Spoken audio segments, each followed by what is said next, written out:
guys, Assalamualaikum. Okay, memandangkan Mobius is coming next month, so Mia rasa dah tepat pada masanya it's time for me to share with you guys the origin for Michael Mobius, Dr. Michael Mobius. Sebab Mia rasa ramai yang tak tahu lagi siapakah Mobius and apa kena mengenai dengan Spider-Man. Because I just want to say, it's not because of Mobius Spider-Man going to be stuck dengan 6 tangan. Yes, 3 kiri, 3 kanan. Okay, nak tahu cerita dia? Okay, let's go. Okay, alright. The first appearance for Michael Mobius pada tahun 1971 pada bulan Oktober, dekat dalam comic issue Spider-Man.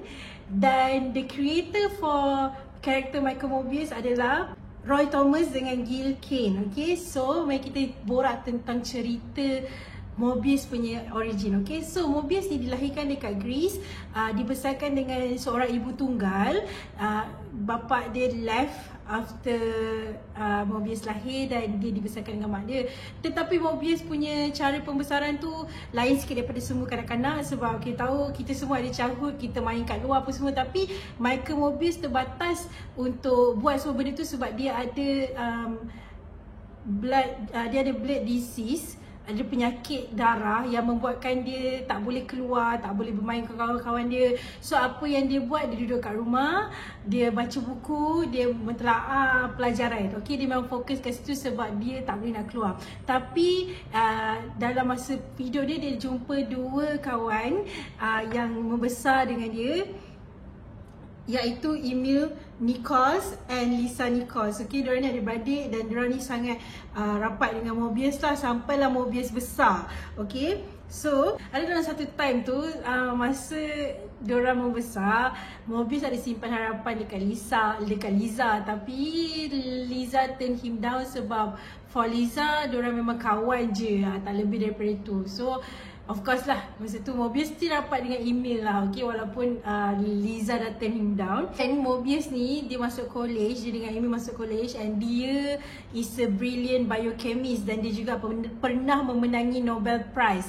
Okay, so dia bukan biasa-biasa. Okay, dia adalah somebody that is so brilliant and genius. Okay, tapi dalam masa sama, setiap hari, setiap tahun, every year, every time, dia cuba mencari dia punya ubat untuk dia sembuh daripada penyakit darah dia. Ada satu time tu, okay, ada satu time tu di mana dia gabungkan bioelectric shock dengan bat, iaitu kelawar. Okay, and ketika itu Emil membantu dia untuk this experiment. And ketika dia masuk ke dalam tank ataupun ke dalam suit, macam suit besi tu untuk kena electrify tu, benda tu berjaya, eksperimen tu berjaya. Tapi oleh kerana dia gabungkan the bat dan dengan bioelectric shock tu, dia found out that badan dia bertukar menjadi sangat pucat. Dia ada tumbuh fang dan dia ada rasa macam dahagakan darah. Okay, dia ada blood lust. So dia masih dia keluar daripada the armor yang dia buat tu, sebab dia kan menggunakan electric shock, so dia tak boleh lah nak pakai badan biasa, so dia kena pakai perisai. Lepas dia keluar daripada perisai tu, dia rasa macam dia dahagakan darah sangat. So the nearest person yang dekat situ adalah Emil Nichols, and dia tak tahan untuk minum darah Emil. So Emil terkorban ketika itu. Dan masa tu bila Liza dapat tahu, Liza memang berdendam dengan Michael Mobius sampai ke hari ini. Okay, sampailah dekat dalam komik, sampailah in the present pun Liza memang tak suka Mobius sebab dia tahu yang Mobius bunuh abang dia, walaupun tak sengaja. And Mobius sangat rasa bersalah tau, dia sangat rasa bersalah. So there's this one point after this incident, dia naik kapal untuk pergi daripada Europe, dia nak ke Amerika. So dekat dalam kapal tu, macam biasa dia waktu malam je dia baru ada rasa kuasa ni, macam vampire, tapi dia adalah pseudo vampire, dia bukan pure vampire. Okay, sebab dia jadi vampire daripada sains. Kalau certain vampire macam Blade ke apa ke, dia adalah half vampire half human. Tapi kalau Michael Mobius ni, dia pseudo vampire sebab dia create benda tu sendiri, okay. So dekat dalam kapal tu bila malam dia tak dapat nak tahan dia punya dahagakan darah, apa yang Mobius buat, dia membunuh semua anak kapal dan termasuk kapten.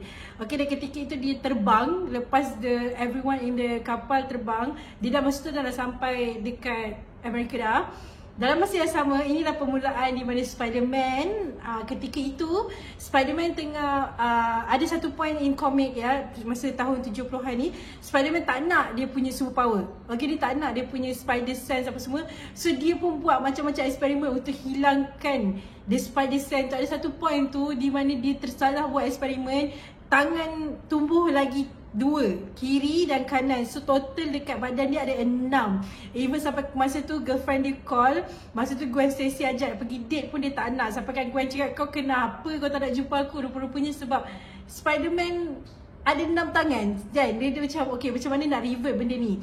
So dia call Lizard, okay. Dia call Lizard, dia kata aku perlukan rumah kau yang dekat Hampton. Kau dulu pernah cakap kau ada rumah dekat Hampton, boleh tak aku dah duduk situ? Sebab rumah tu tak ada orang, it's a summer house.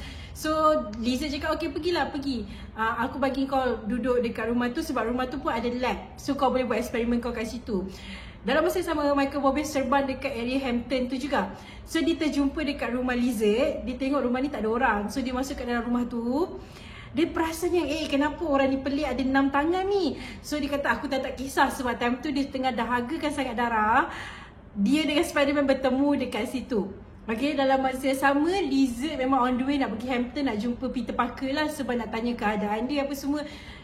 Sampai-sampai je dia tengok Spider-Man dengan Mobius tengah berlawan, okay. So masa tu, masa dia berlawan tu, Lizard bertukar jadi Lizard. Daripada dia kan, kita tahu Lizard manusia, lepas tu dia boleh bertukar jadi Lizard kan. So masa dia digigit oleh Mobius ketika diorang berlawan tu, Lizard bertukar jadi human. Sekejap je, walaupun sekejap. So daripada situ Lizard cakap okay, maknanya darah dia boleh membantu kita untuk revert back to our normal self. So apa yang diorang buat, diorang pergi hunt Michael Mobius untuk mengambil darah Dr. Michael Mobius, okay. So masa tu Spider-Man dapat ambil darah dia, and sebab darah Michael Mobius lah hilang lagi 2 tangan Spider-Man. Dan Lizard revert balik jadi manusia biasa sebab darah Michael Mobius, okay. So nampak tak kat situ, kalau bukan sebab Michael Mobius, memang tak adalah, memang Spider-Man start with 6 arm, okay. Itu adalah cerita macam mana Spider-Man jumpa dengan Michael Mobius. And yes, at first dia memang as villain lah sebab dia masa sampai dekat Amerika semua, dia attack Spider-Man, dia attack Lizard. Tapi in the future of the comic, dekat dalam tengah-tengah dalam komik, dia berubah menjadi anti-hero. Okay, anti-hero ni di mana dia tak adalah jahat, dia tak adalah baik. Dia ada mission dia, tapi kadang-kadang dia lepak dengan orang macam Avengers, dia lepak dengan Spider-Man, macam tu, faham tak? So macam Punisher juga. Punisher is a anti-hero. So Michael Mobius is a anti-hero. Okay, so let's talk about dia punya power and ability, okay. Sebab dia adalah pseudo vampire, so dia ada karakteristik vampire. Maknanya dia kena minum darah manusia untuk survive. Dia tak boleh kena matahari, so bila siang dia tidur, malam baru dia boleh pergi keluar and buat cari darah apa semua.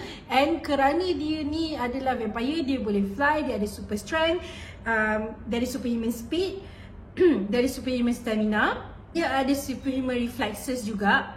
Okay, and dia ada superhuman senses yang sangat kuat. Okay, macam kita tahu lah vampire kan dia boleh macam baca, boleh tengok heartbeat orang semua. So yes, dia ada benda tu juga. And dia ada fang and claw lepas dia buat eksperimen tu. Dia, okay, bila dia isap darah orang, dia boleh turn people into vampire. Okay, dalam kategori ni, dia power, we call it vampire creation. Okay, adalah dia boleh hidup lama, okay, sebab dia tak age. Ataupun kalau dia age lambat, okay, sebab diorang vampire selalunya dikaitkan dengan immortality lah, okay.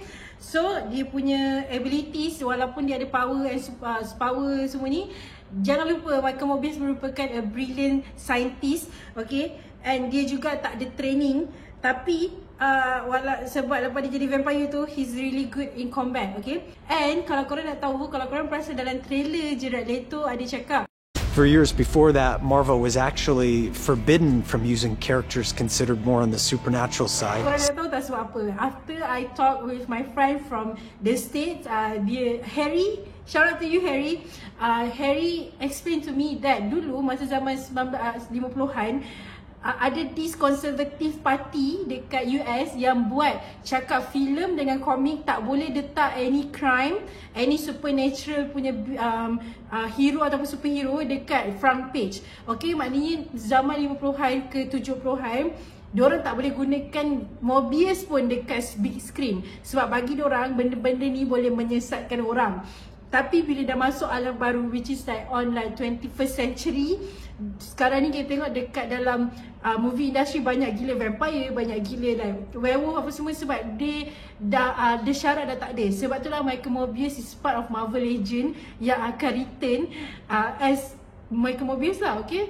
Ya, sebab itulah selama ni korang tunggu Mobius nak keluar kenapa lama, because of that act. Okay, maknanya the act menghalang dorang untuk menggunakan dorang ni sebagai main character. Tapi sekarang ni dorang dah dapat the right and apa act tu pun dah tak ada, dah abolish. So kita boleh tengok Michael Mobius in action guys. So jangan lupa saksikan Michael Mobius pada 31st March ni dekat seluruh pawagam seluruh Malaysia. Lepas tu nanti Mia akan buat review, okay? So stay tuned guys. Take care, be forever, stay safe. Assalamualaikum, bye bye.